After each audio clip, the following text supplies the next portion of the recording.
Qu'en est-il des croyants vivants du temps de Christ, avant sa mort et sa résurrection? En quoi croyaient-ils?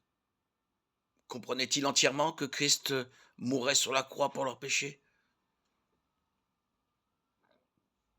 Vers la fin de son ministère, Jésus-Christ commença à montrer à ses disciples qu'ils devaient aller à Jérusalem, beaucoup souffrir de la part des anciens, des chefs, des prêtres et des spécialistes de la loi, être mis à mort et ressusciter le troisième jour. Matthieu 16, 21, 22. Quelle fut la réaction de ses disciples à ce message?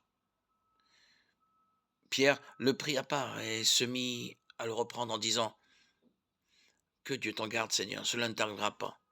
Pierre et les autres disciples ne connaissaient pas toute la vérité, mais ils étaient sauvés parce qu'ils croyaient que Dieu allait intervenir pour résoudre le problème de leur péché. Ils ne savaient pas exactement comment cela se ferait, pas plus qu'Adam, Abraham, Moïse ou David,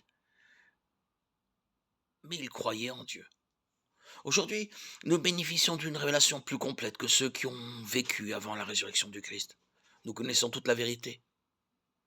Après avoir autrefois, à de nombreuses reprises et de bien des manières parlé à nos ancêtres par les prophètes, Dieu, dans ces jours qui sont les derniers, nous a parlé par le Fils. Il l'a établi héritier de toutes choses. Et c'est par lui aussi qu'il a créé l'univers. Hébreux 1, 1, 2. Notre salut est toujours fondé sur la mort du Christ et conditionné à notre foi en Dieu.